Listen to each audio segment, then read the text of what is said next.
أعوذ بالله من الشيطان الرجيم.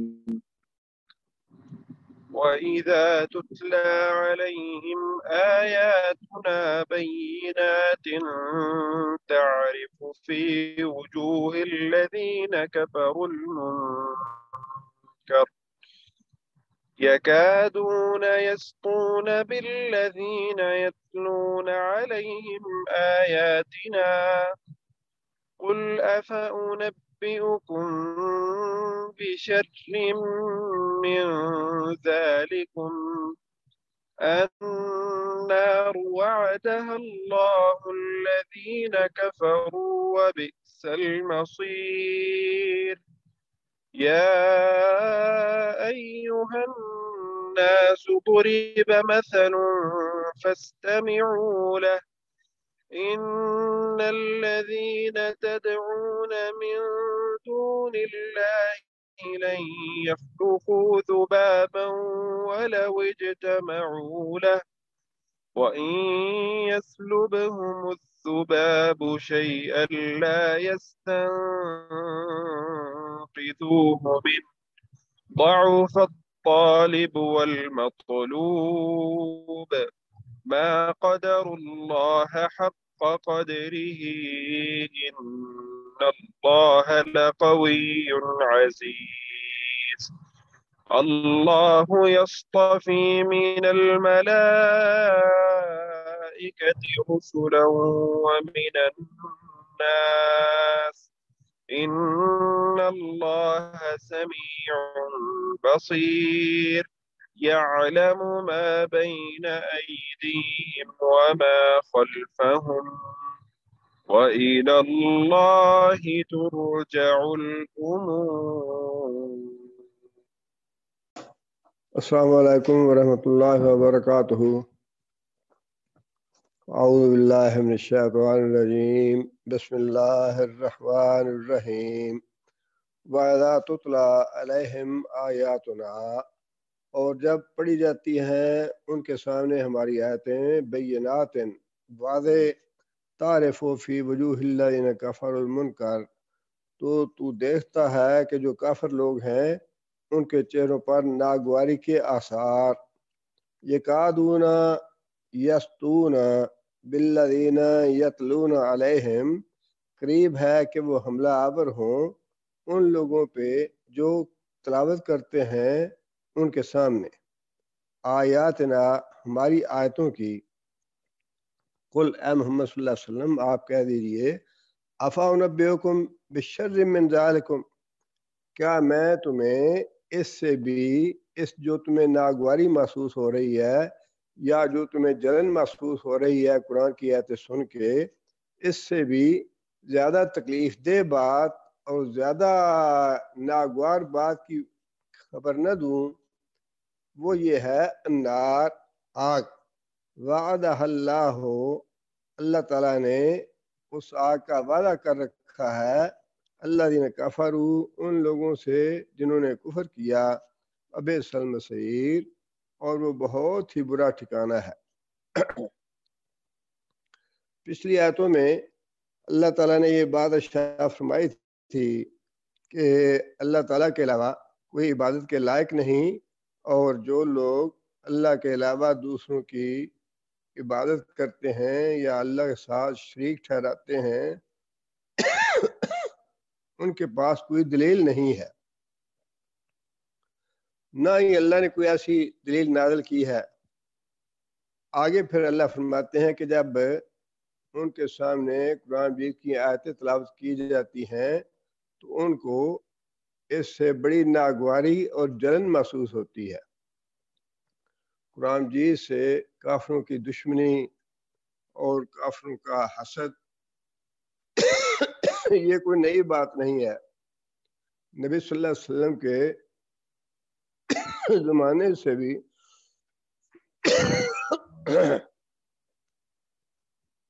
کافر لوگ قرآن مجید سے بہت جلتے تھے اور بڑا حسد کرتے تھے۔ اللہ فرماتے ہیں وَقَالَ الَّذِينَ كَفَرُوا لَا تَسْمَعُوا لِهَذَا الْقُرْآنِ والغوا فیہ لعلکم تغلبون، یہ نبی صلی اللہ علیہ وسلم کے اپنے زمانے کی بات ہے۔ اللہ فرماتے ہیں کہ جب یہ قرآن پڑھا جاتا ہے کافروں کے سامنے یا آپ نماز میں قرآن مجید کی تلاوت کرتے ہیں تو کافر لوگ جو ہیں وہ ایک دوسرے سے کہتے ہیں کہ یہ قرآن مت سنو اور شور ڈالو جب یہ پڑھیں، لعلکم تغلبون، تاکہ تم لوگ غالب رہو۔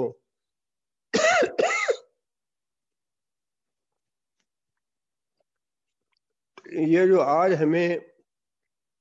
کفار کی دشمنی نظر آتی ہے، کبھی وہ یہ پراپیگنڈا کرتے ہیں کہ قرآن مجید جو ہے یہ دہشت گردی کی کتاب ہے، یہ دہشت گردی سکھاتا ہے، اس لیے قرآن مجید کو آگ لگانا اور قرآن مجید کی توہین کرنا یہ تو نبی صلی اللہ علیہ وسلم کے زمانے سے ہی چلا آ رہا ہے، اور انہیں یہ آیتیں جو ہیں سن کے بڑی ناگواری اور بڑی جلن ہوتی ہے۔ جو افغانستان کی جنگ کے بعد جو لوگ گوانٹانامو بے میں رہے ہیں قیدی، انہوں نے اپنی داستانیں وغیرہ لکھی ہیں، اور اس میں انہوں نے یہ باتیں لکھی ہیں کہ جو کافر تھے امریکی جو وہاں پہ نگران تھے جیلوں کے، وہ بیت الخلاء میں ٹیشو پیپر کی جگہ پہ قرآن بھی رکھ دیتے تھے، قرآن بھی کی توہین کرنے کے لیے، مسلمانوں کو اذیت پہنچانے کے لیے، اور بعض اوقات انہوں نے قرآن مجید کو اپنے پاؤں تلے بھی روندا۔ یہ ساری باتیں جو ہیں لکھی ہوئی ہیں کتابوں میں، جو لوگ وہاں سے ہو کے آئے یا جو وہاں قید میں رہے لکھا انہوں نے۔ اور یہ جو قرآن مجید کے ساتھ دشمنی ہے، قرآن مجید کو دہشت گردی کی کتاب قرار دینا ہے، اور قرآن مجید کو آگ لگانا اور اس طرح سے ان کی توہین کرنا، یہ بالکل وہی چیز ہے جو اللہ تعالیٰ نے اس آیت میں ارشاد فرمائی ہے کہ قرآن مجید کی آیتوں سے بڑی تکلیف ہوتی ہے اور بڑی ناگواری ہوتی ہے۔ چنانچہ اللہ تعالیٰ نے بڑے اچھے طریقے سے یہ ایک طرح سے نصیحت کی ہے، توبہ کا دروازہ اللہ نے کھلا رکھا ہے، ہر گناہ میں اللہ نے توبہ کا دروازہ کھلا رکھا ہے، اور یہ اللہ تعالیٰ کا بڑا فضل اور بڑا اللہ کا کرم ہے۔ اللہ تعالیٰ نے وارننگ دی ہے، تنبیہ کی ہے کہ جتنی تمہیں تکلیف ہوتی ہے نا قرآن مجید کی آیتیں سن کے یا قرآن مجید کو دیکھ کے، اس سے کہیں زیادہ تکلیف دہ بات جو ہے وہ ہے جو اس سے تمہاری دشمنی کا نتیجہ نکلنے والا ہے، اور اس قرآن مجید کی دشمنی کا نتیجہ جہنم کی آگ ہے۔ قرآن مجید کی اس دشمنی کا نتیجہ جو ہے وہ جہنم کی آگ ہے، وہ میں تمہیں بتا دیتا ہوں۔ وعدہ اللہ الذین کفروا، اور اللہ نے اس کا وعدہ کر رکھا ہے کافروں کے لیے۔ یہاں پہ دو باتیں ہیں، ایک بات تو یہ ہے کہ اللہ کا وعدہ جو ہے وہ تو کبھی بدلتا نہیں، من اصدق من اللہ قیلا، اللہ تعالیٰ اپنے وعدوں میں سب سے بڑھ کے سچے ہیں۔ یہ پکی بات ہے کہ جو کافر ہے اسے جہنم میں جانا ہی جانا ہے، اس میں کوئی رد و بدل ہونے والی بات ہے ہی نہیں، خواہ وہ اپنے ملک میں کوئی پرنس تھا یا وہ کمانڈر ان چیف تھا یا جو بھی تھا، جتنا بڑا وہ بادشاہ تھا، جو بھی تھا اپنے ملک میں یا اپنے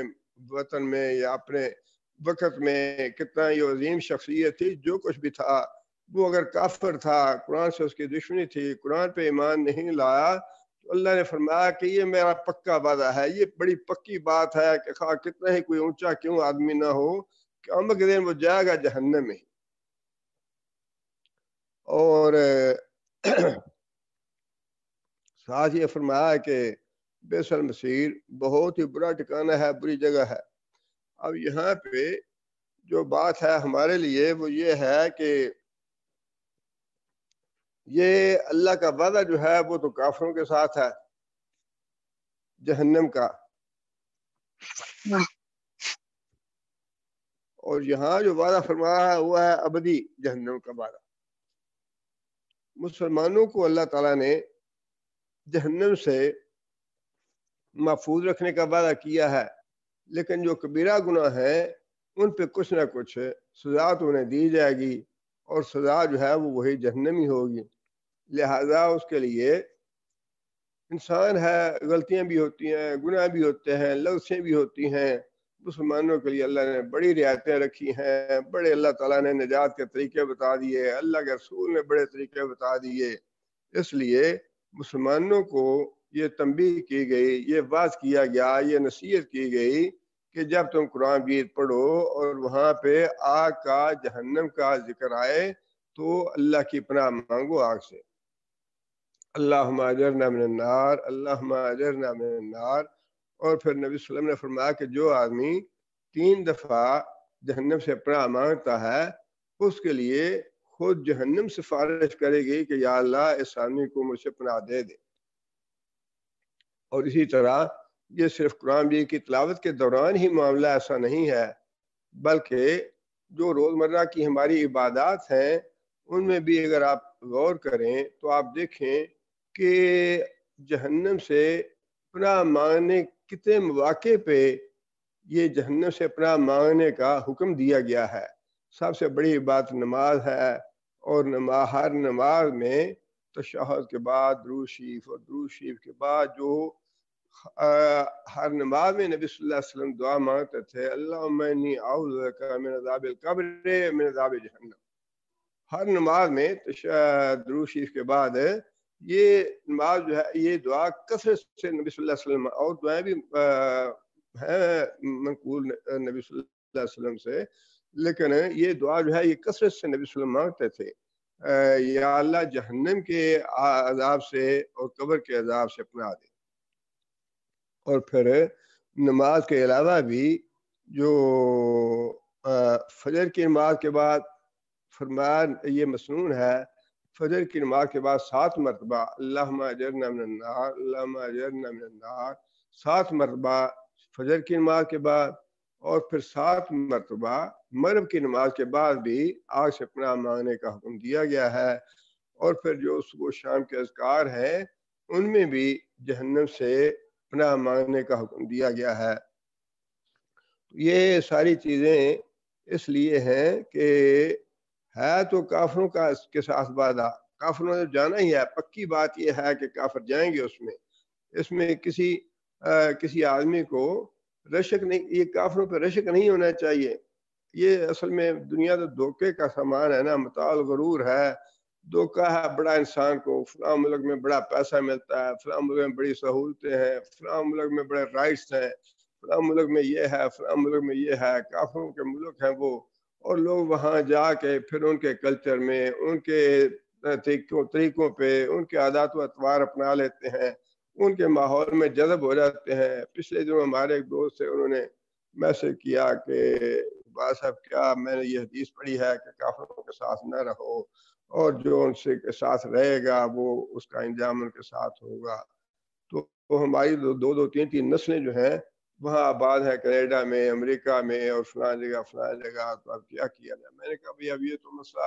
اللہ کے رسول نے جتنی بات بتائی ہے اتنی بات تو بتا سکتے ہیں ہم، لیکن اگلا مسئلہ جو ہے وہ تو جو اجتہاد کرنے والے اہل علم ہے ان کا کام ہے کہ وہ ان کو راستہ بتائیں۔ ظاہر راستہ بتانا چاہیے، اللہ نے راستہ تو رکھا ہے توبہ کا، ان کو بتانا چاہیے، لیکن اصل بات تو یہ ہے کہ جن کے ساتھ جہنم کا وعدہ ہے ان کی راہ پہ آدمی چلے ہی کیوں، ان کے ساتھ دوستیاں لگائے کیوں،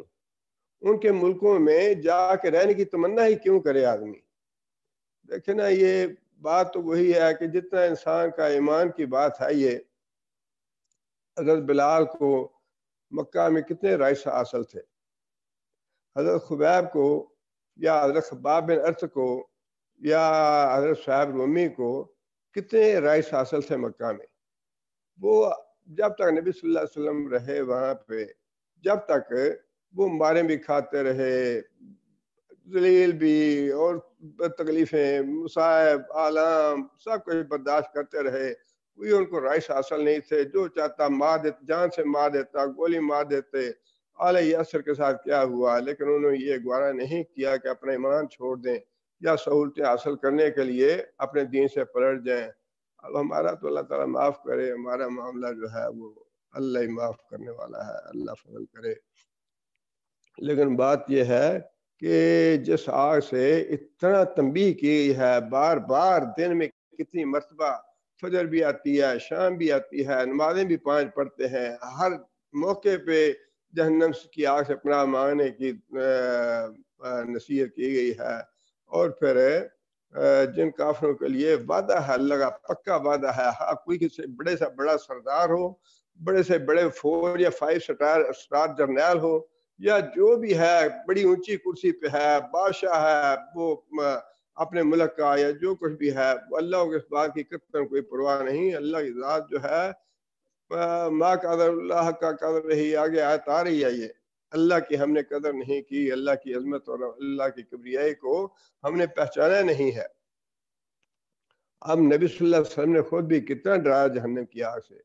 فرمایا کہ اگر کسی کے پاس ہے کچھ بھی نہیں ہے جہنم سے بچنے کے لیے، اس کے پاس مال نہیں ہے، اس کے پاس دولت نہیں ہے، اس کے پاس اور کوئی چیز نہیں ہے، فرمایا کہ کوئی کھجور لے لو اور اس کا ایک ٹکڑا دے کے بچو جہنم سے۔ ایسی جہنم چیز ہے کہ اس کے لیے کچھ نہ کچھ، اس کا مطلب یہ ہے کہ حقیر سی جو کوشش ہے نا جہنم سے بچنے کی، اس کو بھی نہ چھوڑو، جو بھی کر سکتے ہو کرو جہنم۔ اور بعض صحابہ کرام کا عمل تو آپ کو معلوم ہے کہ نبی صلی اللہ علیہ وسلم نے فرمایا کہ جن آنکھوں سے اللہ کے ڈر سے آنسو نکلیں گے، ان آنکھوں کو جہنم کی آگ نہیں چھوئے گی۔ جن آنکھوں سے اللہ کے ڈر سے آنسو نکلیں گے، جہنم کی آگ نہیں چھوئے گی انہیں۔ اور بعض صحابہ کیا کرتے کہ آنسو جب نکلتے اللہ کے ڈر سے تو وہ آنسو جو تھے وہ سارے چہرے پہ ڈال لیتے، اس لیے کہ یہ جو آنسو ہیں اللہ کے ڈر سے نکلے ہوئے، یہ ان کو جہنم کی آگ نہیں چھوئے گی، تو ہمارا چہرہ جو ہے یہ تو محفوظ رہے گا جہنم کی آگ سے۔ اتنا ڈر تھا انہیں جہنم کی آگ کا۔ اور پھر نبی صلی اللہ علیہ وسلم کا جو صفاتی نام ہے ان میں سے 2 نام نذیر اور بشیر ہیں، اور قرآن مجید میں نبی صلی اللہ علیہ وسلم کے ان 2 ناموں کا بڑی کثرت کے ساتھ اللہ تعالیٰ نے استعمال فرمایا۔ نذیر، نذیر، ہم نے تمہیں نذیر بنا کے بھیجا ہے۔ نذیر کا مطلب یہ ہے جہنم سے ڈرانے والا اور جنت کی خوشخبری دینے والا۔ اور نبی صلی اللہ علیہ وسلم نے حق ادا کیا۔ صحابی کہتے ہیں کہ ہم بیٹھے ہوئے تھے مسجد میں، اور اچانک نبی صلی اللہ علیہ وسلم اٹھے اپنے گھر سے، اور اتنی بلند آواز سے نبی صلی اللہ علیہ وسلم نے یہ باتیں ارشاد فرمائیں، بار بار فرما رہے تھے، یا ایھا الناس انذرتکم النار، یا ایھا الناس انذرتکم النار، اے لوگو میں نے تمہیں آگ سے ڈرا دیا، میں نے تمہیں آگ سے ڈرا دیا، میں نے تمہیں آگ سے ڈرا دیا۔ اس لیے یہ ٹھیک ہے کہ عبادت تو اللہ کا کافروں کے لیے ہے، لیکن پناہ تو ہمیں مانگنی چاہیے، اور ہر وقت مانگتے رہنا چاہیے۔ اللہ معاف کرے، کسی کبیرہ گناہ کے وجہ سے اگر ایک دفعہ جہنم کا منہ دیکھنا پڑ گیا تو پھر کیا بات کیا باقی رہے گی۔ اگر کسی کبیرہ گناہ کی وجہ سے جہنم کا منہ، خدا نہ خواستہ اللہ کبھی نہ کرے ایسا ہو، جہنم کا منہ دیکھنا پڑ گیا تو پھر کیا فائدہ؟ ایمان لانے کا فائدہ تو یہی ہے کہ انسان سیدھا جنت میں جائے اور اللہ تعالیٰ جہنم سے بچا کے رکھے۔ اور صحابہ کرام جو روتے تھے نا، وہ اس لیے نہیں روتے تھے کہ پتہ نہیں اللہ اپنا وعدہ پورا کریں گے یا نہیں کریں گے، یا نبی صلی اللہ علیہ وسلم نے جو خوشخبریاں ہمیں دی ہیں وہ خوشخبریاں جو ہیں وہ پوری ہوں گی یا نہیں ہوں گی۔ انہیں ڈر اور فکر اس بات کا تھا صحابہ کرام کو کہ کوئی ہم سے ایسی بات نہ نکل گئی ہو، کوئی ایسا کام نہ ہو گیا ہو جس کی وجہ سے اللہ ناراض ہو جائیں اور اللہ کہیں کہ اچھا اتنے عرصے کے لیے اس کو جہنم میں بھیج دو۔ عبداللہ بن رواحہ نبی صلی اللہ علیہ وسلم کے بہت ہی مقرب صحابی تھے اور بڑے جلیل القدر صحابہ کرام میں سے ہیں۔ گھر بیٹھے بیٹھے رونا شروع کر دیا، پتہ نہیں پوسٹرات سے گزر سکیں گے یا نہیں، یا وہیں سے جہنم میں کہیں نہ چلے جائیں، مجھے پتہ نہیں ہے کہ میں پوسٹرات عبور کر سکتا ہوں یا نہیں کر سکتا۔ حضرت عائشہ گھر میں بیٹھی بیٹھی جہنم کی آگ سے رونے لگی۔ حضرت عمر بن عاص فاتح مصر ہیں، اور ظاہرہ جن صحابہ نے جو علاقے فتح کیے وہاں پہ اسلام پھیلا تو جو اسلام لانے والے ہیں ان علاقوں میں ان کا اجر و ثواب تو ان فاتحین کو ملے گا نا. لیکن اس کے باوجود ان کا حال یہ تھا کہ یہ کہا کرتے کہ ایک زمانہ وہ تھا جب میں نبی صلی اللہ علیہ وسلم کا بڑا دشمن تھا، اگر میں مر جاتا اس زمانے میں تو میں سیدھا جہنم میں جاتا. پھر دوسرا زمانہ آیا مجھ پہ جب میں ایمان لایا نبی صلی اللہ علیہ وسلم پہ، اور پھر اتنی مجھے محبت ہو گئی کہ میں ادب اور احترام کی وجہ سے نبی صلی اللہ علیہ وسلم کا چہرے کی طرف نہیں دیکھتا تھا،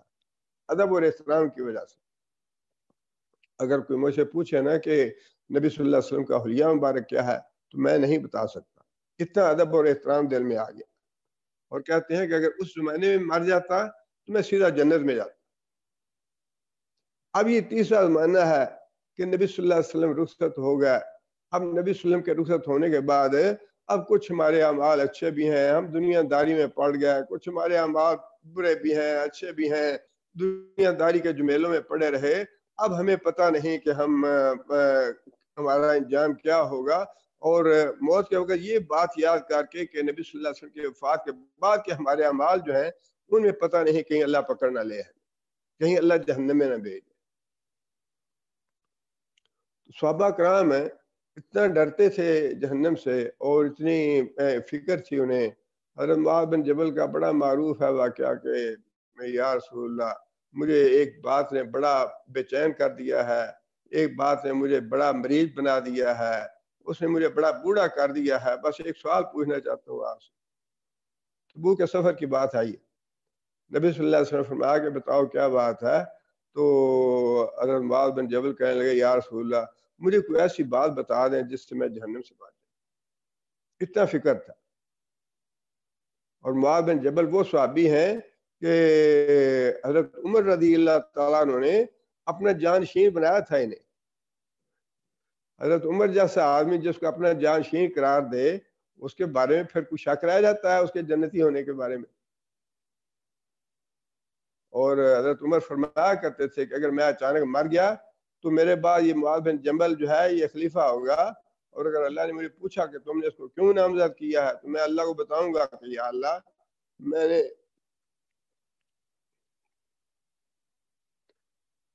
نبی صلی اللہ علیہ وسلم کو فرماتے سنا ہے قیامت کے دن معاذ بن جبل جو ہے یہ جب علماء اللہ کے حضور پیش ہوں گے تو معاذ بن جبل جو ہے یہ سب سے آگے ہوں. بات کہنے کا مقصد یہ ہے کہ جہنم جو ہے آگ یہ ہے تو کافروں کے لیے، لیکن کبیرہ گناہوں کی وجہ سے بعض مسلمان بھی جائیں گے. اس لیے دن میں پتہ نہیں کتنی مرتبہ نبی صلی اللہ علیہ وسلم نے یہ بتا دیا کہ جہنم کی آگ سے پناہ مانگو، جہنم کی آگ سے پناہ مانگو. آگے پھر اللہ تعالیٰ نے یہ بات ارشاد فرمائی یا ایھا الناس ہو اے لوگو زور و مثال، ایک تمہیں مثال بیان کی جاتی ہے تمہارے سامنے، فاستمعوا لہ غور سے سنو اس مثال کو. ان الذین تدعون من دون اللہ، جو لوگ اللہ کے سوا دوسروں کو پکارتے ہیں ان کی عبادت کرتے ہیں ان کو مشکل کشا یا حاجت روا سمجھتے ہیں، لن یخلقوا ذبابا، ان کا حال یہ ہے کہ وہ تو ایک مکھی بھی پیدا نہیں کر سکتے، ولا اجتمعوا لہ،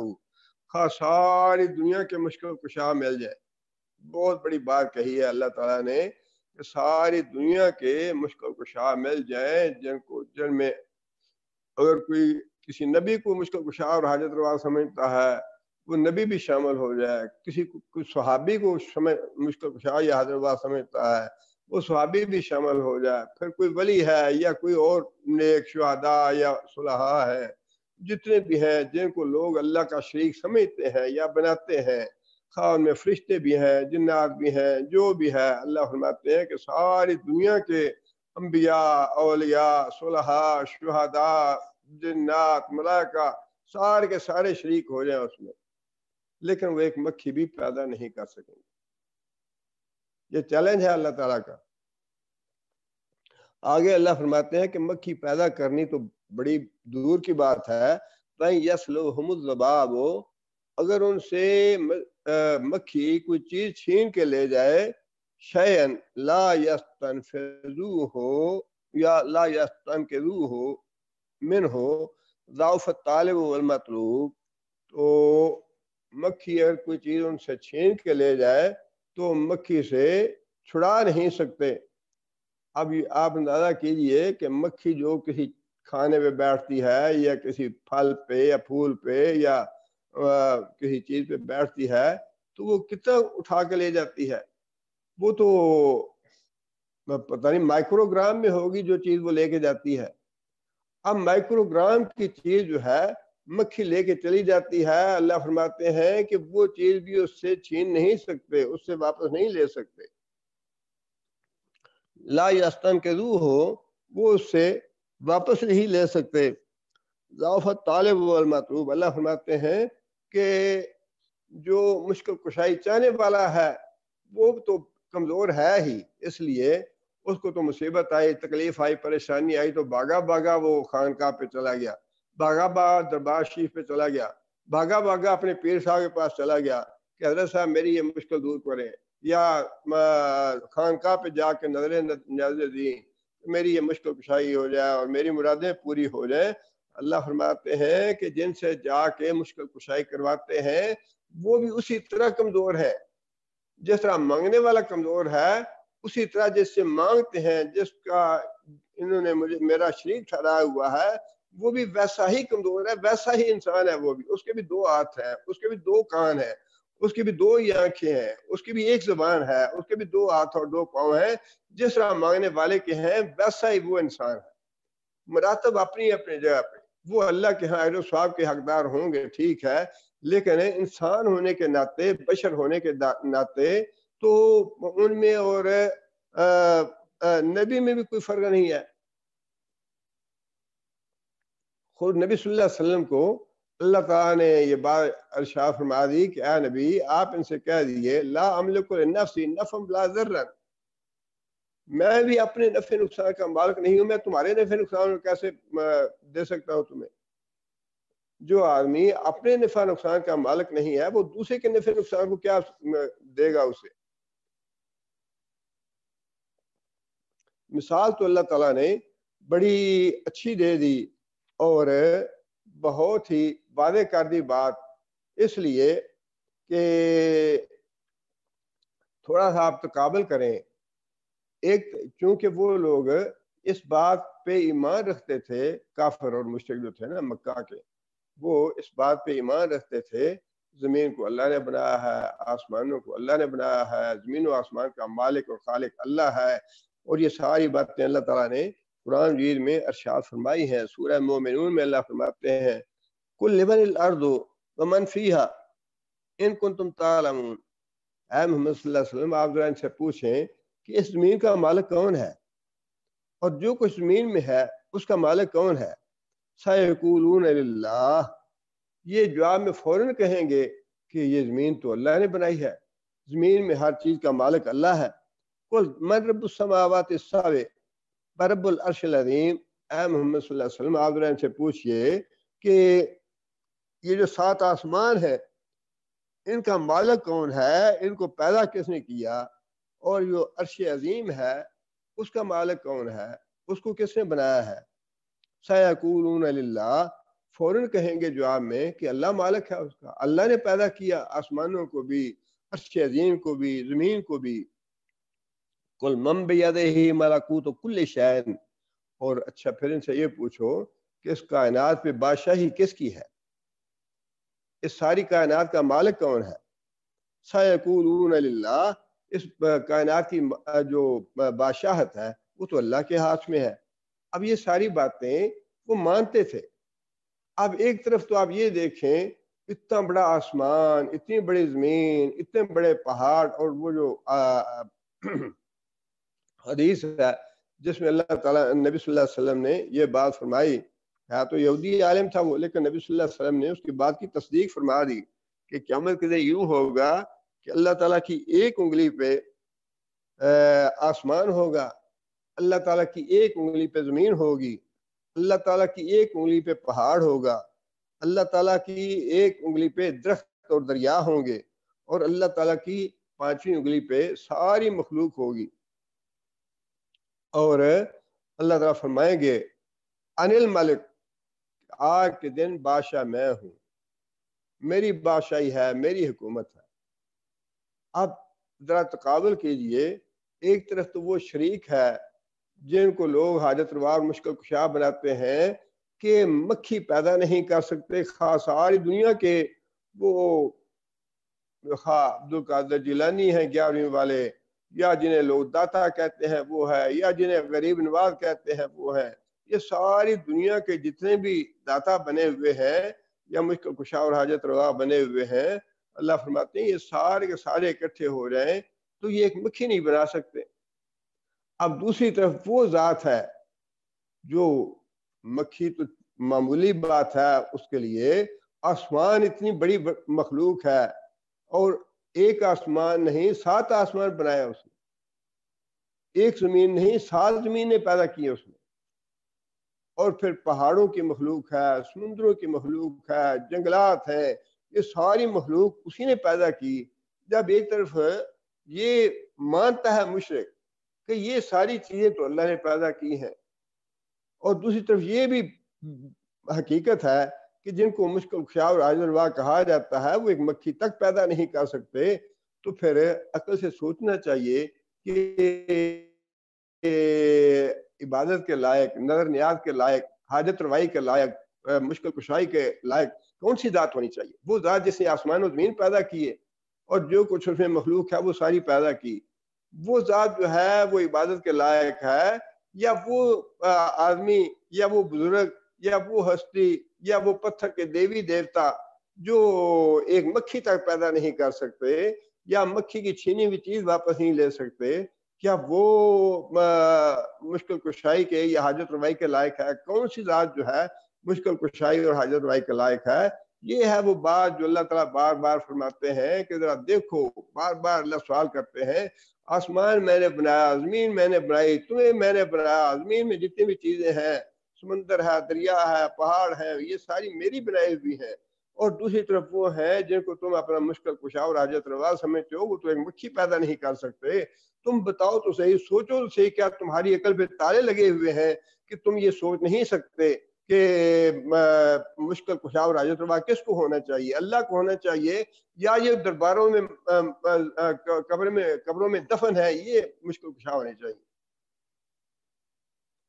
اب اللہ تعالیٰ نے بات تو بڑی واضح کر دی، اور اسی لیے پھر اللہ تعالیٰ نے اگلی آیت میں یہ بات ارشاد فرمائی ہے، ما قدر اللہ حق کا قدر ہی۔ وہ جو حدیث ہے نا جس میں اللہ تعالیٰ نبی صلی اللہ علیہ وسلم فرمایا کہ ایک انگلی پہ آسمان، ایک پہ زمین، اور ایک پہ درخت اور دریا، اور ایک پہ پہاڑ، اور ایک پہ ساری مخلوق ہوگی،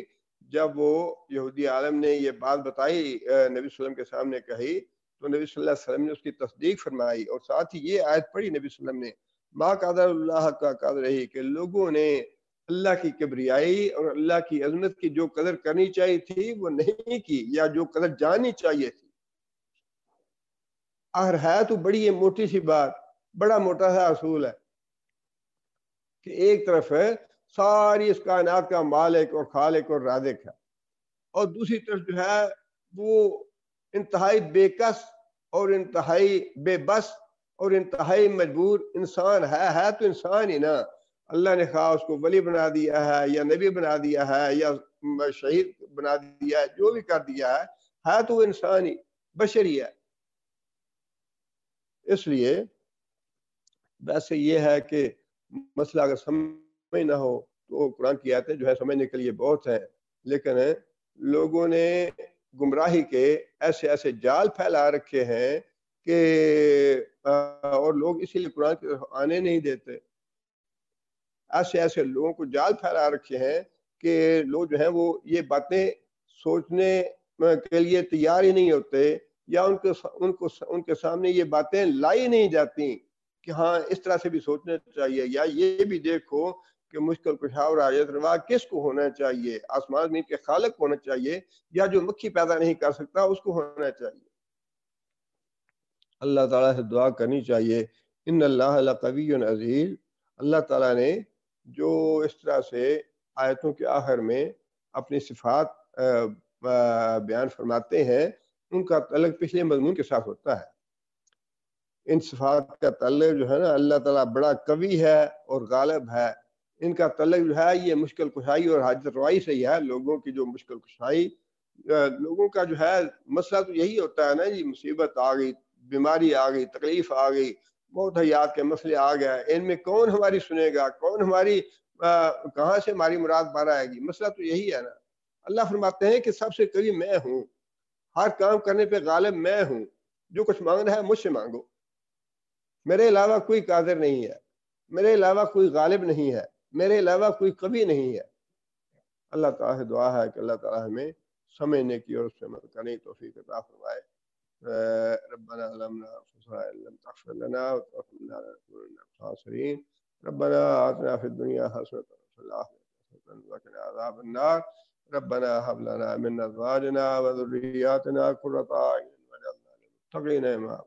ربنا اصرف عنا عذاب جهنم إن عذابها كان غراما إنها ساءت مستقرا ومقاما اللهم أيد الإسلام والمسلمين اللهم أعز الإسلام والمسلمين اللهم أذل الشرك والمشركين اللهم دمر أعداء الدين اللهم نور قلوبنا بنور الإيمان اللهم ثبتنا على الإسلام اللهم اغفر لجميع المؤمنين والمؤمنات الأحياء منهم والأموات ربنا تقبل منا إنك أنت السميع العليم وتب علينا إنك أنت التواب الرحيم سبحان ربك رب العزة عما يصفون وسلام على المرسلين والحمد لله رب العالمين.